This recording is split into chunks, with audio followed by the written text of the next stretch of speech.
Hey guys, welcome back to it. Hello. I'm doing a video right now. Well, I just wanted to tell you, did you know Samuel Jackson did? No, I didn't know he did. Yeah, that shit's crazy. He used to be addicted to it. He was an alcoholic and he did. I could believe the alcoholic thing. Want to tell my video hello? Okay, YouTube. Alright, I'm gonna call you back. Okay. Bye. Bye, love you.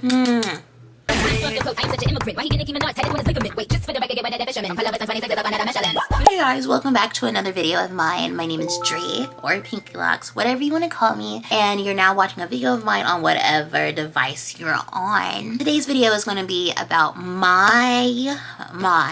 remember, my lock maintenance, how I maintain it, how I take care of it, throughout, retwist and things like that. As someone who has bleached their hair and colored their hair many times on their own. This is going to be a kind of a little short video. I'm trying to do that. I feel like I love long videos.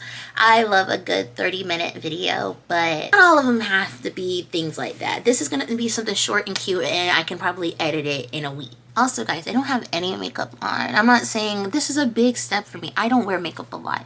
I wear it when I go out, and I don't even go out that often. Or if I just want to take pictures. But I was breaking out last week because I had my period, and I don't know what happened. I don't know why I was breaking out so horribly. Like, I have like a bump right here, and these were 2 pimples, and like they left little dark marks here, so I have dark mark patches on. Anyway, I digress. Let's go ahead and start with the video. How I maintain my locks, my colored locks. The first thing I'm going to go ahead and talk about is the bleaching. I just feel like bleaching is a thing on its own. How I bleach my hair. Like I said, I do all of this at my house on my own. I'm not saying you should go do it. Hold up. I need something to drink. I need to refill my cup. This pink Wild Berries Red Bull is what made me a Red Bull fan. It's so good. This one and the Ice Vanilla Berry. Delicious. Yum. Anyway, when I bleach my hair, I do not bleach it as soon as I see the first inch of my natural hair. That is dumb. I'm not doing that. If you want to do it and maintain it that way because it's like simpler, by all means, do that. I'm not doing that though, because I just feel like it's never that serious. Like, it's not that serious. Trust me, I know that. So I retouch my hair every 6 months, once every 6 months, up to a year. But it's been basically twice a year, I guess, or it just depends on when I do it. But once or twice a year, I'll retouch it. Like, I'm gonna retouch this in April, into March, beginning of April, because my birthday is in April, so it needs to be retouched. The next thing we're gonna talk about is moisture. How I keep my hair moisturized. I use a water. Also, I keep looking down. I'm looking at my notes right here. How I keep my hair moisturized, I use a water and conditioner.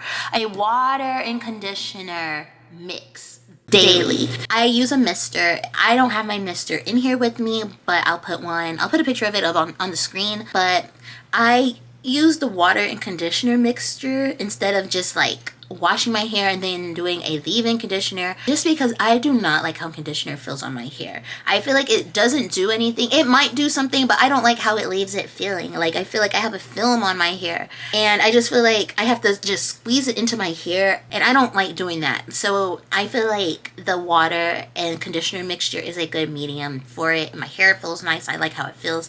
I can mix it and scrub it in my scalp or whatever if I need to. I use it daily. When you mist your hair, do not mist it to the point where it's like dripping water. You do not have to do that. Like, you're doing it every day. When you bleach your hair has now been compromised. Like, it's going to be dry, it's going to be brittle, depending how your hair care was prior to bleaching it. Me personally, I'm not gonna lie, I wasn't the best at taking care of my hair when I started off with locks. Like, I started off natural, and then I was natural for, I don't know how long I was natural. I think I was natural for like 3 years. But my hair was already bleached then, but I could take care of my natural hair as an afro compared to like now.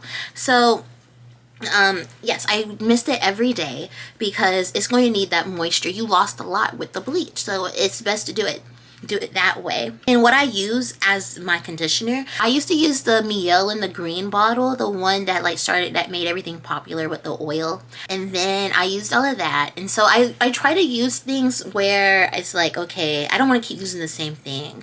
It's probably best to, but I like spending my money, I'm not gonna lie. But right now I'm using the Aussie, and I have that big purple value size bottle, but I use that as like a regular hair wash and conditioner thing. Like if I didn't bleach my hair, I'm gonna use that. But if I feel like my hair is like real dry, or I just bleached my hair, I use the Miel RX. I don't know what scent it is. I'll show a picture of it later, or I'll show a picture of it now. I'll take a picture of it and I'll post it here. I use that. Before, I used to be a Redken girly. I love Redken. I absolutely love Redken. If you can afford it, by all means, get it. I just can't keep affording to keep spending like $30, because it's $30. The last time I bought it was $30 per bottle for the shampoo and conditioner, and then they had like a leave-in conditioner that was also $30. That's $90 on 3 products for your hair. I'm not doing that. Like the Aussie, it came as a value set. It was like $12 for both the jumbo sized shampoo and conditioner, and my Miel, I got it on sale during like Black Friday, where they dropped all of their products to $9. So I got the shampoo, conditioner, and I just had it. It's empty, but the rice water collection, 4 split ends, I got that all for $9. I feel like spend the money on Redken if you can, but those are good alternatives too. Aussie, they advertise their products for like people with like straight hair. It works great on black hair too. Another thing, apple cider vinegar treatments. I do not do those. I'm not that because there's anything necessarily wrong with it, just because my hair has never been that dirty. Like I said, I wash my hair. That's probably one thing I do. I'm gonna add this in moisture. This is moisture part 2. I feel like washing your hair is great. Washing your hair. I will probably wash my hair 2 times a month, just because like I don't really do a lot of frivolous things that involve sweating, being hot. It's like winter, spring right now, so I'm not really having that issue. I mainly wash it mainly from work, because where I work with food, and I just feel like I can smell it in my hair. I'm gonna wash my hair. With ACV treatments, like I said, my hair has never had buildup like that. I'm not saying it doesn't work, but my hair has never been dirty to the point I needed to do that. I've tried it just because I have never done one on my hair. Nothing really came up of it. I use like an ACV tablet. It's by, I do not know this brand. I like the brand though. If I can remember it, I'm gonna put it up here.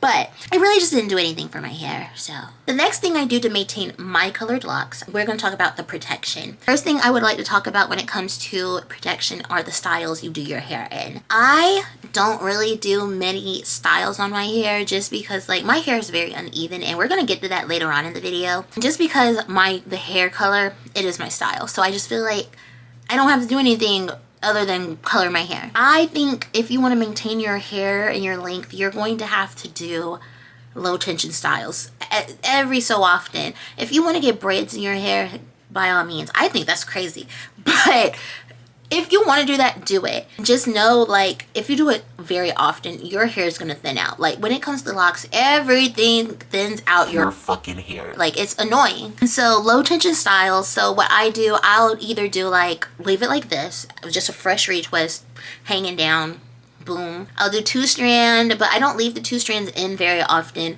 I'll do a 2-strand twist, and then I'll take them out like the day later, just so it can have a curl to it. The lock petal buns, I love that. It's so cute. And sometimes I'll do a ponytail, but ponytails also thin out your locks if you do it often enough. So really, I leave my hair alone. Well, another thing I do to protect my hair, I always wear a bonnet, or I use a satin pillowcase.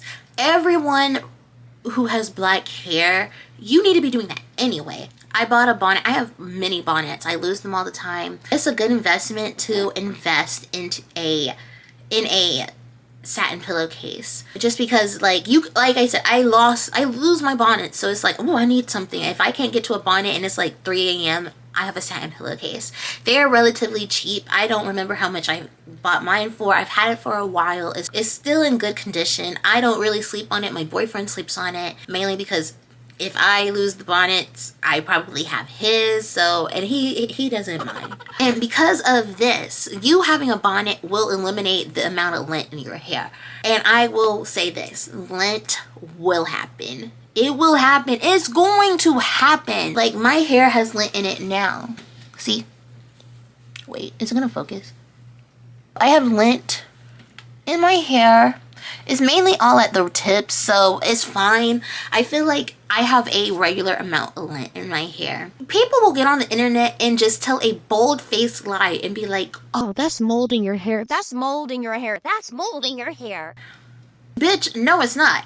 That doesn't necessarily mean it's mold. You could probably have mold in your hair, but the sure way to know you have mold in your hair is if your hair fucking stinks. Like, if your hair stinks and like it has a sour smell to it, it's probably mold. I'm not gonna lie. You can get lint in your hair from anything, from just not sleeping with a bonnet or a satin pillowcase, cotton t-shirts, your hair just being attracted to stuff in the air. Like, you're going to get lint. I'm not saying just be okay with it. Like, if you don't want it, try to prevent it as much as possible, but it's hard to do it 100% of the time. And when it comes to talking about lint, this is just my personal opinion, so don't get offended by it.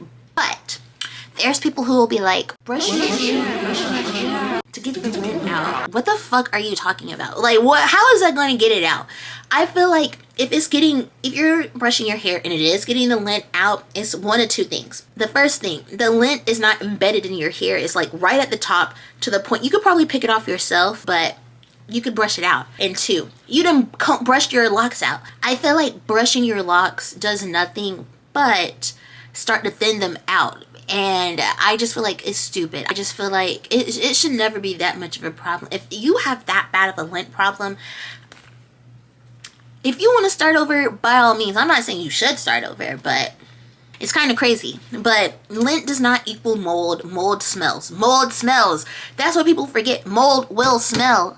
What the hell? It's just crazy. The fear mongering is crazy. But like I said, lint is not 100% preventable. It's not. Another thing, I feel like if you want the lint out, you have to pick it out. Especially if it's like mine, like it's embedded. So it's like a brush is not doing that unless I just brush my hair out. And that's just stupid. You're thinning your hair out.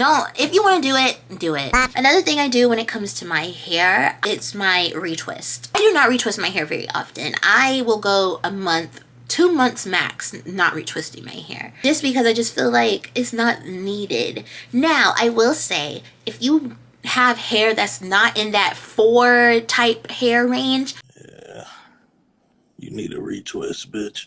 I probably would retwist my hair a little bit more often. I know there's people who retwist their hair every 2 weeks, and I would never do that. Like, my hair, I just retwisted my hair I think at the end of January.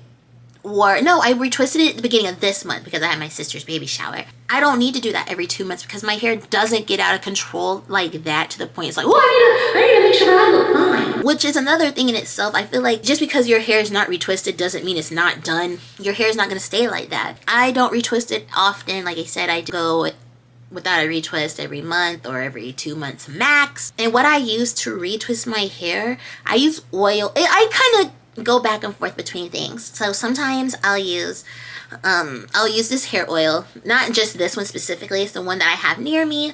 It's my boyfriend's. I got it from our local beauty supply, not Sally's. So I don't know if it'll be at yours. It could be. So I feel like, once again, if your hair is not in that 4 type hair range, okay, I understand retwisting your hair every 2 weeks because it'll unravel because your hair texture is a little looser. I also use that hair oil. I use lock and gel. I feel like most black beauty supplies have that. I like it. And water. Like, those are the 3 things I use consistently now. I used to use beeswax. Do not use beeswax. Do not use beeswax.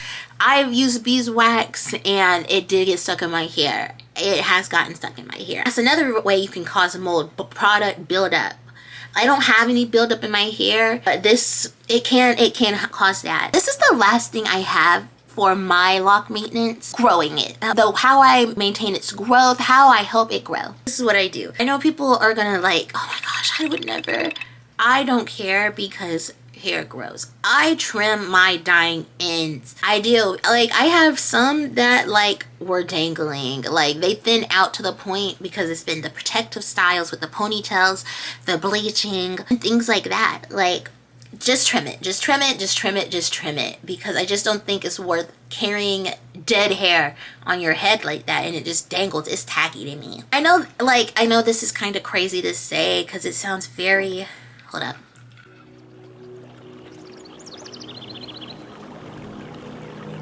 It sounds very health guru to me. Like, this shit's fake.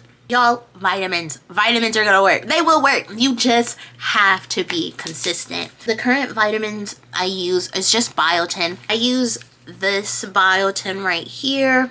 I got it from my Walmart. You can get it from any place. I'm assuming Walmart, though. I don't remember how much it costs. You know, I say you gotta be consistent. You know, I'm not very consistent, but I have been consistent with biotin type pills before. I used to use the Main Choice years ago. Before I locked up, I did see growth. Like, I really saw growth within 2 weeks. I do not use that anymore. I don't know why I stopped. I think they switched over with like people who own the company, and once they start doing things like that, I tend to stray away. Just because it's like, how do you know my hair? You're a white man. Speaking of products like that, like Miel. I know people are like, oh my god, Miel makes your hair fall out. My hair is not falling out with it. I think it just depends on your hair and what your hair likes. And clearly, if your hair is falling out with Miel, your hair doesn't like Miel. So stop using Miel. But Miel works for me. Yes, vitamins will work.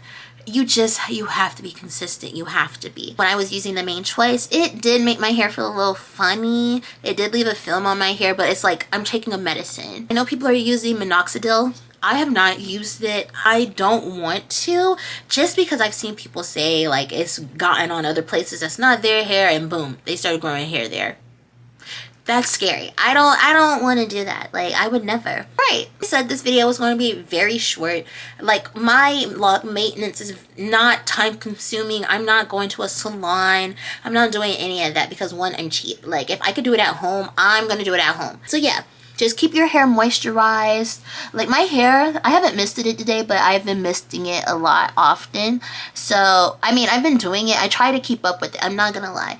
Like, sometimes I'll forget, but like, once you feel that dryness, I'm like, snap right back in place. Let me go mist my hair. But my hair feels really nice right now. Oh yeah, and about trimming. Y'all, I've trimmed my hair many times. And I used to be so heartbroken about it. But I'm getting to the point where, like I said, hair grows. I don't want to deal with it. Like, this lock right here, this is the second time, like, the rest of it has, like, just came off, I guess. Well, it didn't just come off. I took it out because, like, for some reason it started to thin. And that's the thing also with bleaching your own hair. I will say take precaution with it because sometimes the bleach can get on the shaft of your hair. I don't need it on the shaft of my hair. But if it does, I would just say make sure you really stay in the shower and wash your hair, because I feel like little leftover bleach might get left over in your hair and that will cause it to thin. And that's what I feel like the result is for some of my locks. Like I said, hair grows. Like, I'm going on year 5 in July, so you know. Thanks guys for just tuning into this video. Like I said, it was going to be a short one. If you have any questions regarding locks, let me know. So yeah, thanks guys for watching, and I'll see you guys later. 3B came out the blue.